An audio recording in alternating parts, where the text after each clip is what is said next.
वाहन चाहे रेड हो, चाहे ग्रीन हो, चाहे ऑरेंज हो, चाहे कोई सा भी हो, डे वन से ये क्लियर है कि ट्रांसपोर्ट के मूवमेंट में, व्यावसायिक वाहनों के मूवमेंट में किसी प्रकार की रोक नहीं है।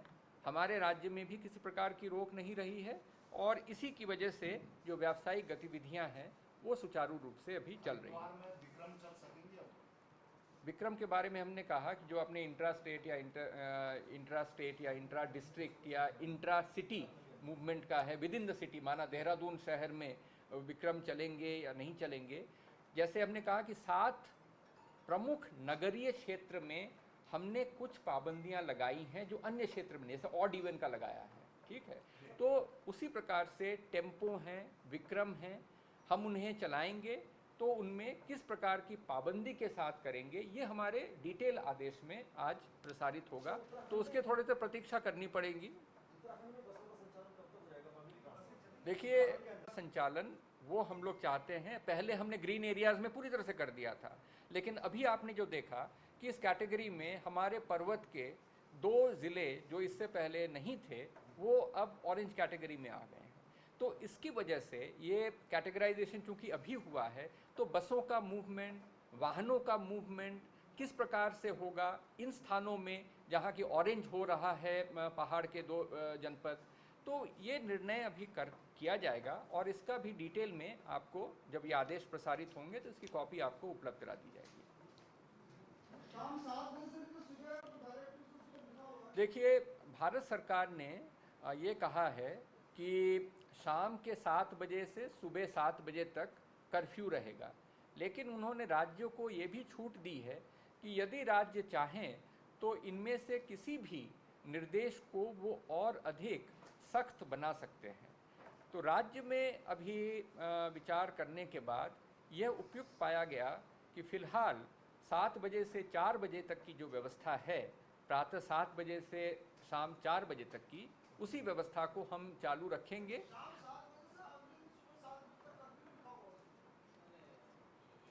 मैं तो तभी से यही बता रहा हूँ कि भारत सरकार ने आदेश किए हैं, लेकिन साथ ही में राज्यों को उन्होंने इतनी छूट दी है कि हम चाहें तो उसको हम कर्फ्यू को 7 बजे के बाद से एक्सटेंड नहीं कर सकते हैं। जैसे मैं अगर चाहूँ या राज्य सरकार चाहे कि कर्फ्यू का टाइम मैं रात के 8 बजे से लागू करूँगा, वो हम नहीं कर सकते हैं।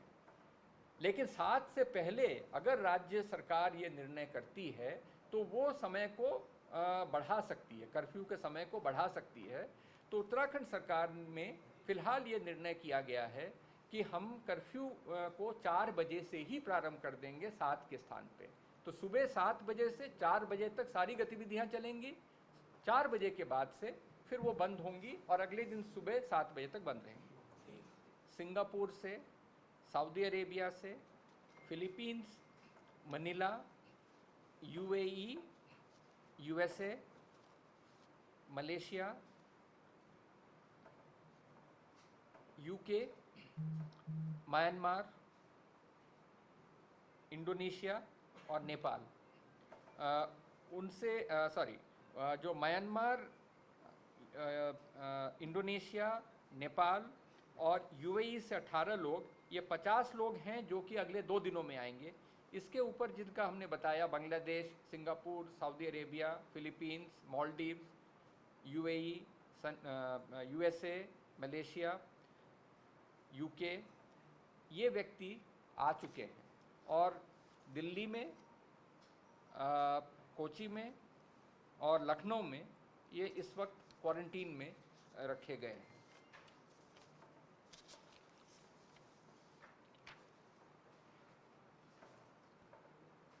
जो लॉकडाउन के जो विभिन्न निर्देश और उनका वायलेशन करने पे अभी तक पुलिस के द्वारा 19,000 से अधिक लोगों का अरेस्ट किया गया है, 6,700 से अधिक वाहनों को सीज किया गया है और 2.25 करोड़ धनराशि का जो है उनसे फाइन उनके ऊपर इम्पोज किया गया है। तो पुलिस निरंतर लॉकडाउन और जो आदेश जारी किए गए हैं उनका सख्ती से अनुपालन करा रही है। और इस समय मैं ये बताऊंगा कि हमारे प्रवासी भाई जो इस समय अलग अलग जनपदों में अलग अलग कस्बों में, अलग अलग गाँव में गए हैं। उन सभी से ये हिदायत है उन सभी को कि वो लॉकडाउन के नियमों का, क्वारंटीन के नियमों का पूरी तरह से पालन करें। अगर ऐसा पाया जाता है कि क्वारंटीन के नियमों का पालन नहीं हो रहा है, उल्लंघन हो रहा है, तो सभी को पता है कि disaster management act, epidemic act, इनमें बड़े सख्त प्राविधान हैं और उन प्राविधानों के अधीन कार्रवाई हो सकती है। तो मैं आपके माध्यम से सभी से ये अनुरोध पुनः करूँगा कि आप अपनी सुरक्षा के लिए, अपने परिवार की सुरक्षा के लिए, अपने समाज की सुरक्षा के लिए कृपा करके क्वारंटीन के नियमों का पूरी तरह से अनुपालन करेंगे। हमारी टीमें अब हर ज़िले में इनको ट्रैक कर रही हैं। जो प्रशासनिक अमला है, हमारे प्रशासनिक अधिकारी कर्मचारी हैं, उनको सभी गांव में भी ड्यूटी लगाई जा रही है ताकि वो जाकर देखें कि हर व्यक्ति क्वारंटीन का अनुपालन कर रहे हैं या नहीं कर रहे हैं। ग्राम प्रधानों का, जो सदस्य हैं पंचायतों के, उन सभी से भी अनुरोध किया गया है। अभी हाल में आपने देखा होगा कि हमने शिक्षकों को भी इस जो महत्वपूर्ण राष्ट्रीय कार्यक्रम है उसमें उनको भी नियोजित किया है। तो आगामी दिनों में बहुत सख्ती से हम इसका अनुपालन कराएंगे और अगर कहीं पर ऐसा पाया जाता है तो बहुत इन धाराओं में कार्रवाई होगी।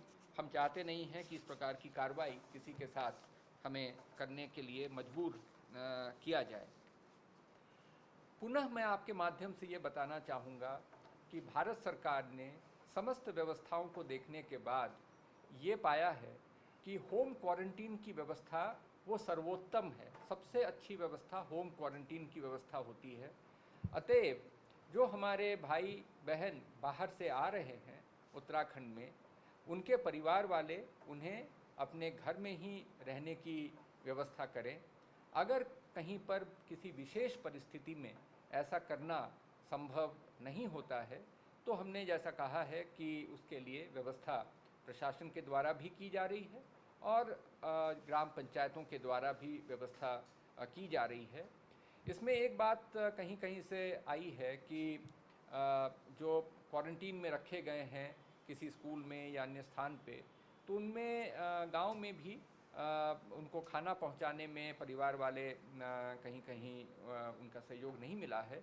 मैं सबसे ये निवेदन करूंगा कि आप ही के परिवार के सदस्य हैं जो काफ़ी परेशानी में पिछले 2 महीने से थे और उन्हें बड़ी मुश्किल से हम लोग यहाँ पर ले आ पाए हैं, तो उनका जो है देखभाल करना भी आपकी जिम्मेदारी है।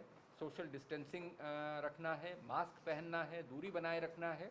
लेकिन अगर आप भोजन की व्यवस्था करते रहें तो ये अच्छा रहेगा।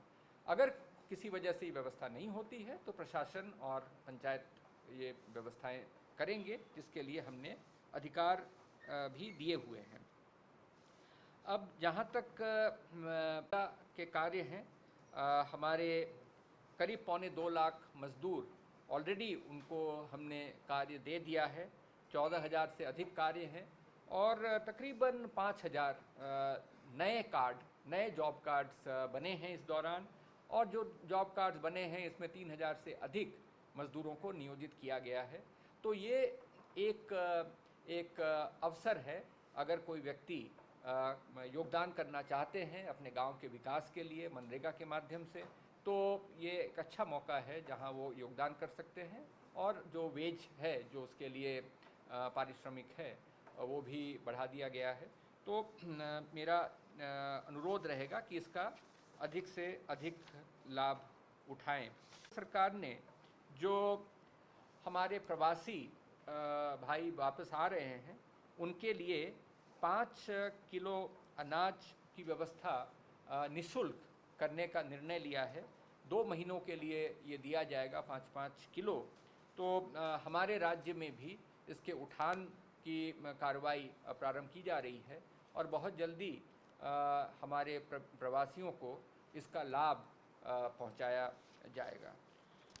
तो मैं समझता हूं कि आज काफ़ी होगा। आप सभी का सहयोग पिछले 3 जो हमारे पर्याय थे लॉकडाउन के, उसमें भरपूर सहयोग मीडिया का मिला है और इस 4th और बड़ा क्रिटिकल ये फेज़ है, इसमें भी आपका इसी प्रकार से सहयोग मिलता रहे और हम लोग आपको समय समय पर जानकारी देंगे।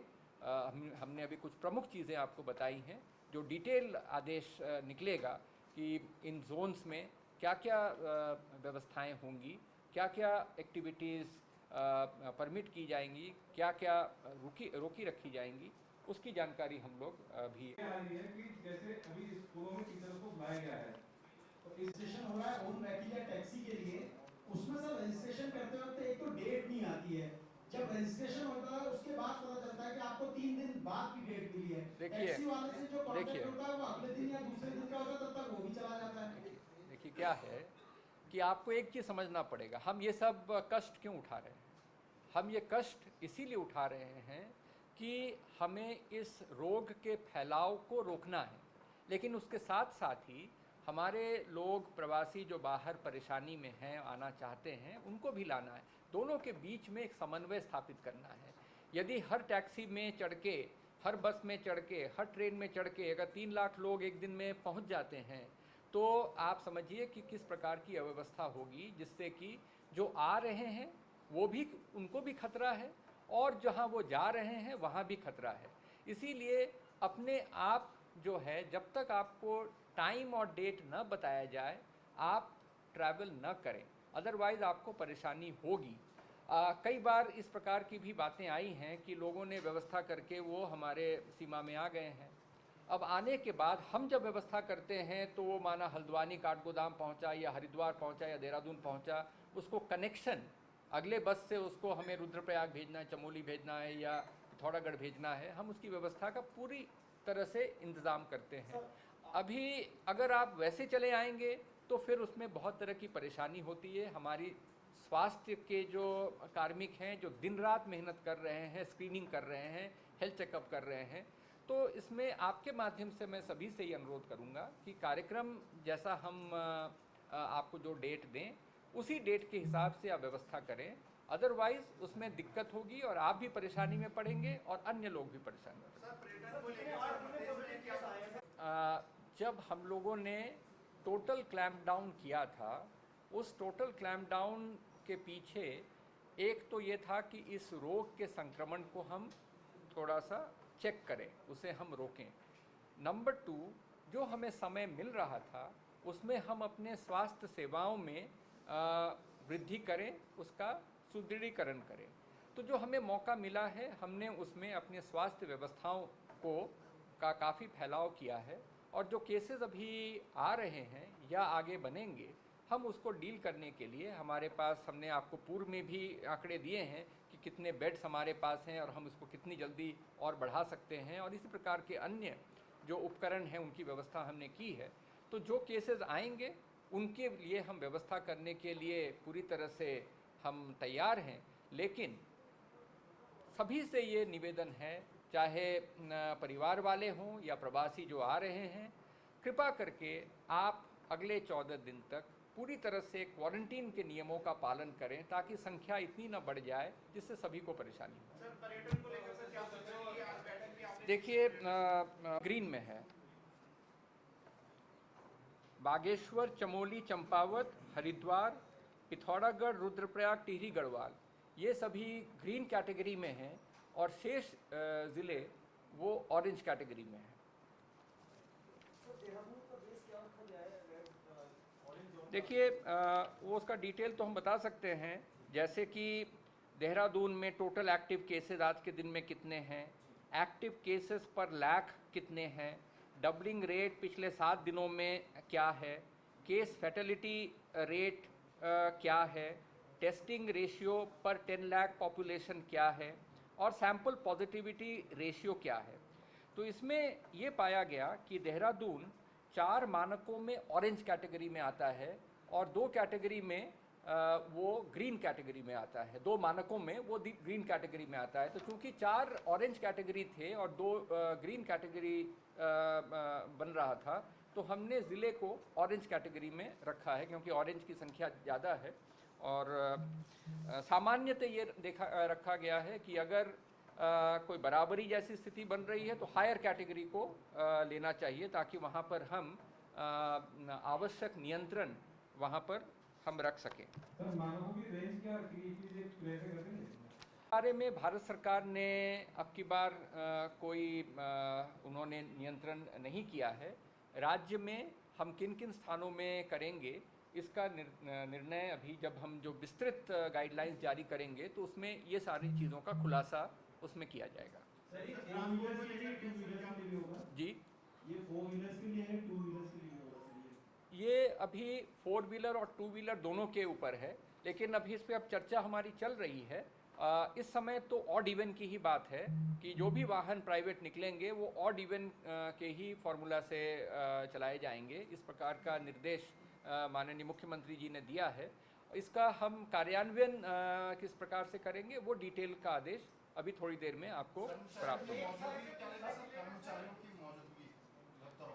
कर्मचारियों की मौजूदगी जो पहले व्यवस्था थी वही यथावत चलती रहेगी। इंटर स्टेट वाहनों को हम नियंत्रण करेंगे। इंटर स्टेट में जो माइग्रेंट्स का जो प्रवासी हमारे श्रमिक हैं उनका मूवमेंट तो चलता रहेगा। इसके अलावा जो कोई विशेष परिस्थिति में यानी कि स्वास्थ्य से संबंधित परिस्थिति में या कोई परिवार में ऐसा कोई फंक्शन हो जिसमें जो कि परमिटेड कैटेगरी में आता है तो वो परमिट किया जाएगा, लेकिन वो प्रायर परमिशन से ही होगा इस प्रकार का मूवमेंट, ताकि हमें जानकारी हो कि कौन आ रहा है, कहाँ जा रहा है और कब वापस जा रहा है। इसकी जानकारी हमारे पास होनी चाहिए। तो इंटरस्टेट पब्लिक ट्रांसपोर्ट भारत सरकार ने कहा है कि दो राज्य आपसी सहमति से पब्लिक ट्रांसपोर्ट को चला सकते हैं। तो राज्य सरकार अभी ये तय कर रही है, क्योंकि देखिए जैसे हमने अभी ऑरेंज ग्रीन तय किया है वैसे ही प्रत्येक राज्य आज या कल में वो भी अपने रेड ऑरेंज ग्रीन जोन तय करेंगे। तो हमें ये देखना पड़ेगा कि हम किन जोन से आवागमन को परमिट करेंगे और किन जोन्स में हमें अभी भी प्रतिबंध रखना है। तो जैसे जैसे अन्य राज्यों की स्थिति क्लियर होती जाएगी हम इस व्यवस्था को और आगे विस्तृत करेंगे। इंटरस्टेट उसी के बारे में हमने अभी कहा कि दो राज्य आपसी सहमति से इस प्रकार के इंटरस्टेट वाहनों का मूवमेंट पब्लिक ट्रांसपोर्ट का कर सकते हैं। तो इंट्रास्टेट के ऊपर जो है इस समय भारत सरकार ने कोई पाबंदी नहीं रखी है। हमें ये देखना है कि हमारे कुछ बड़े नगरीय क्षेत्र हैं उनमें हम किस प्रकार से वाहनों का आवागमन को परमिट करेंगे और किस प्रकार से वहाँ पे सोशल डिस्टेंसिंग को भी बनाए रखने की व्यवस्था करेंगे। तो ये जो विस्तृत रूप से जो दिशा निर्देश जारी होंगे उसमें इन चीज़ों का समावेश किया जाएगा और आज मैं उम्मीद करता हूँ कि आज देर शाम तक ये सारे डिटेल्स आपको हम लोग उपलब्ध करा देंगे। फिलहाल मैंने आपको जो कुछ प्रमुख निर्णय थे आगे हमारी गतिविधियाँ किस प्रकार से चलेंगी उसकी हमने आपको जानकारी दी है। कि भारत सरकार ने अभी इसके ऊपर कोई रोक नहीं लगाई है। हम लोग ये विचार कर रहे हैं कि क्या ऑरेंज जोन में भी हमें इसे खोलना चाहिए या नहीं खोलना चाहिए, या हमारे जो बड़े अर्बन क्लस्टर्स हैं जो बड़े नगरीय क्षेत्र हैं उनमें हमें इन्हें खोलना चाहिए या नहीं खोलना चाहिए। तो ये अभी राज्य सरकार के विचाराधीन ये विषय है। और जैसा मैं बार बार कह रहा हूँ कि ये समस्त जो शंकाएं आपके द्वारा व्यक्त की जा रही हैं इनका सभी का समाधान आज जब हम एक विस्तृत आदेश जारी करेंगे तो इन विषयों का भी समाधान उसमें बहुत स्पष्ट रूप से कर दिया जाएगा। ग्रीन जोन के जनपदों में वाहनों की व्यावसायिक वाहनों की आवाजाही इशू है जो आप लोग बार बार जिसको लेकर आप लोग फॉलो करते हैं वो है कि राज्यों में प्रवासियों राज्य में प्रवासियों का आना और यहाँ से जाना और राज्य में अलग अलग ज़िलों के बीच में मूवमेंट। तो इसमें हमारे 2,25,000 से अधिक लोगों ने अभी तक रजिस्टर कर लिया है राज्य में आने के लिए। और राज्य में इस 2,25,000 के सापेक्ष 1,04,000 से अधिक व्यक्ति कल तक आ चुके थे। रोज़ लोगों का आने का सिलसिला बना हुआ है और ये संख्या आज जब हम अंत में देखेंगे तो ये संख्या आज 1,04,000 से बढ़ के कहीं 1,14,000 के रेंज में आएगी, ऐसी संभावना है। जो अन्य राज्यों के लिए जो पंजीकृत किया गया था वो 38,000 से अधिक की संख्या है। 38,000 लोग उत्तराखंड से अन्य राज्यों में जाना चाहते हैं और इनमें से 22,000 से अधिक लोगों के जाने की व्यवस्था उत्तराखंड सरकार के द्वारा की गई है। और अलग अलग जनपदों में उत्तराखंड के अंदर जो मूवमेंट हुआ है, तो हमारे पास फिगर दी गई है, 80,000 से अधिक लोगों का मूवमेंट एक जनपद से दूसरे जनपद में किया गया है। तो आप अगर देखेंगे तो विद इन द स्टेट और जो बाहर से आए लगभग 2 लाख लोगों का मूवमेंट इस दौरान हुआ है। और ये लाने का सिलसिला वो निरंतर बना हुआ है। जो अभी तक की सूचना है कि 19 और 20 तारीख को 4,100 व्यक्तियों को प्राइवेट वाहनों से आने की अनुमति उनके पास निर्गत किए गए हैं। और अलग अलग स्टेट से, चाहे गुजरात हो, तेलंगाना हो, पुणे हो, आपका दिल्ली हो, गोवा हो, हर राज्य से हमारे रेलवेज़ के साथ और दूसरे साधनों से उनको लाने जाने की व्यवस्था हम लोग निरंतर करते आए हैं।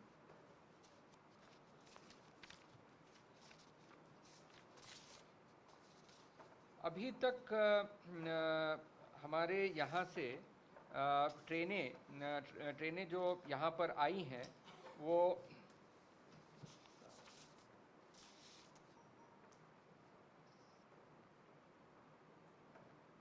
12 ट्रेनें अभी तक आ चुकी हैं और जिनमें प्रत्येक ट्रेन में औसतन 1100-1200 लोग, कुछ ट्रेनों में 1600 लोग भी लाए गए हैं। तो ये सिलसिला ये जारी है और लोग निरंतर, हम अलग अलग स्थानों से, जैसे गोवा से, बेंगलोर से, हरिद्वार, हैदराबाद से, जयपुर से, पुणे, सूरत, अहमदाबाद से हम ला रहे हैं, कुमाऊं साइड में भी और इधर गढ़वाल साइड में भी। तो ट्रेनों का आने जाने का सिलसिला वो लगातार बना हुआ है। इसी प्रकार से जो विदेशों में हमारे उत्तराखंड के निवासी प्रवासी जो विदेशों में हैं, ऐसे 121 व्यक्तियों के बारे में जानकारी है जो राज्य में वापस आने की इच्छा रखते हैं और जिनको लाने की व्यवस्था की जा रही है। इन 121 व्यक्तियों में 71 व्यक्ति वो ऑलरेडी भारत पहुंच चुके हैं और 50 व्यक्ति ऐसे हैं जो कि आगामी 2 दिनों में 19 और 20 में उनको लाने का प्लान फाइनल कर दिया गया है। जो व्यक्ति आए हैं बांग्लादेश से